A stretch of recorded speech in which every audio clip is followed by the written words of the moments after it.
こちらもご指摘を頂戴していた野営トイレの装飾地問題です。絨毯でこの破壊力、また冷却か、お腹いっぱいだぞ。オキシは熱から逃げられない。追加 DLC は違うだろうけど。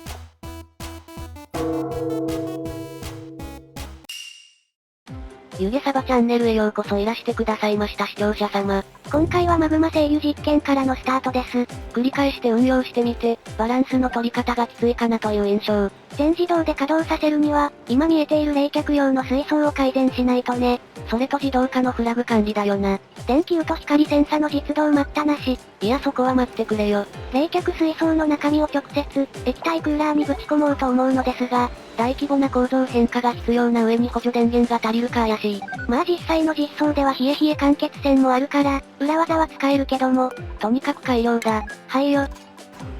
まだ途中だけどこんな感じ。いざ液体クーラーを増やしたものの、3台で事足りそう。配管も割とギリだしな。第2冷却室の中に汚染水を詰めて、直接液体クーラーに通してみる。今は壊しちゃいましたけど割といい効率で冷えてました。これさ、液体クーラー2台通した方が良いんじゃないの？視聴者様からもご指摘を頂戴していたしな。やったことないから少し怖いけど、一度で28度を奪うわけだから、相当なパワーだな。中間にセーフティがいるわよね？いるね。しかし壮大な話になってきたわね。ここまで施設がでかいと構築に何サイクルかかるかってレベルだな。作り込み自体はさほどじゃないと思うけど、配線と配管以外は、強烈なゲームだ。中毒者が出るのも頷ける。今のうちに移動チューブとかサポートしておいた方が良いかもね。居住区の移動も視野に入れないとダメかも。でも資材は居住区にあるけど、それもそうか。さてここで本編ですが、メガネっ子の廃止は中止になりました。代わりに2人目のハンピーくんに酸素を作ってもらいます。正確にはハンピーくんのお部屋で酸素を作りつつ冷却ループも作る予定。メガネっ子は単純に水素の供給源になります。こちらもご指摘を頂戴していた野営トイレの装飾地問題です。絨毯でこの破壊力。リード線維をチクチクと確保してきたのが効いてるわね。かなりあるからな、在庫。居住区周辺に敷き詰めても平気そうね。いけるんじゃないかな。何しろこんだけあるから。1000超えてる。やりすぎだな、さすがに。もうお腹いっぱいです。まあ繊維は何かと使うし、良いとは思うけど。どっかの供給ラインを止めても良いのでは？ドレッコ先生の毛刈りを停止でもするかな。こちらもご指摘を頂戴していた野生化の問題です。今回はご報告会になってるな。そういうこともあるでしょ。パフは普通に貝ならしタブがついてます。他は卵で放置しているので、孵化してみないと確認取れません。しかしこんな問題があったとは思わなかった。テイムしたら野生には戻せない。ってことよね。そうなんじゃないか？むやみに野生の個体を狩れないわけか。そう考えると怖いよな。以前に卵で保存してるってご意見があったのもわかる話だ。勝手に亜種になって、勝手に滅ぶもんね。スリックスターなんかはその傾向がなくもないよな。防止できなくない？できない、じゃないかな。やりようあるかな？どうだろう、思いつかないぞ。できるだけ快適な環境に置いておくくらいか。でもこっちが掘削とかすると環境が変わるじゃん。このゲームは生物保護の観点にも切り込まないとあかんのか。もうこれゲームじゃなくね？そんな気がする。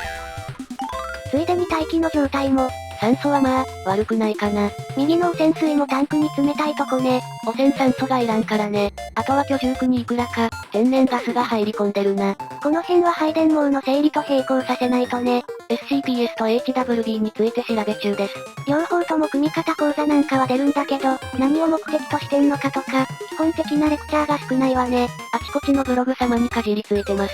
配電網のグランドデザインね。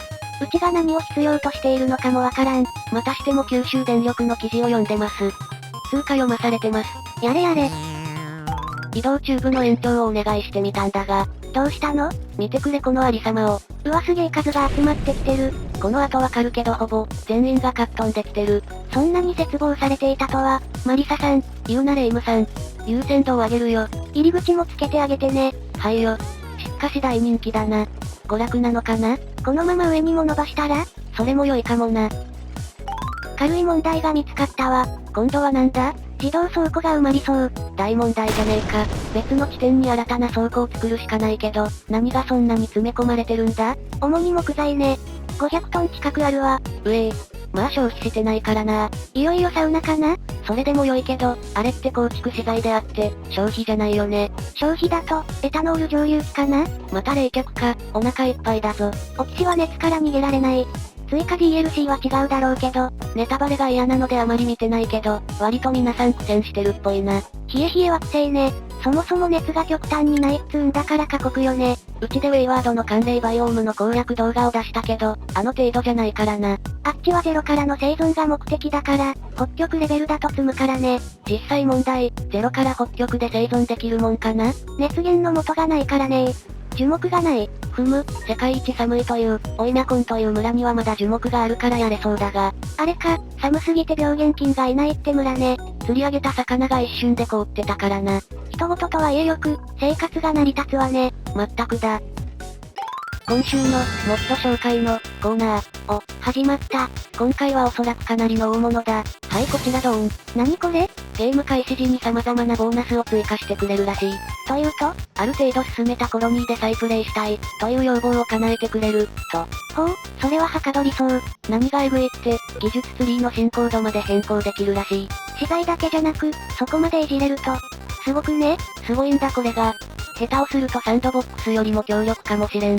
サンドと組み合わせたら無敵なのでは？やばいわねこれ。ざっくり翻訳しただけだが、おそらく超冷却剤も入手できそうだ。うわやば。これさえあれば過去に諦めた自由研究もやれるじゃん。オキシを複数インストールしたいところだな。ソースや遠慮なく試せる。いや、確かにこれは大物だわ。よく見つけたわね。たまたまだよ。幸運の持ち主じゃったか。というわけで、良ければ皆さんもお試しください。もっと紹介のコーナーでした。お疲れ様です。今週の、自由研究の、コーナー、今回はすぐに終わります。お題はこちら。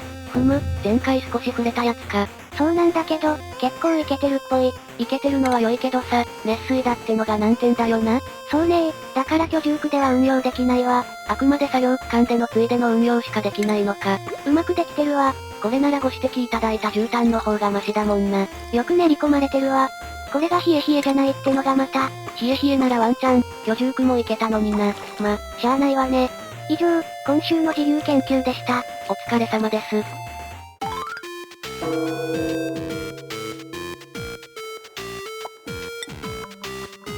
何かなってないか？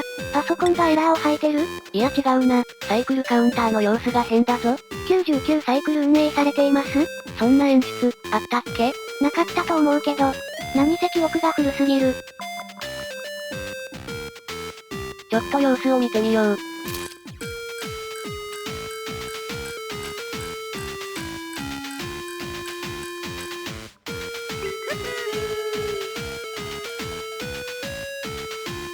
なんだったんだ今の。追加された演出だろうな。少し驚いた。かなりビビったわ。怖い目にあったところでなんだけど、動画を締めようか。はいよ。ご視聴いただき、誠にありがとうございました。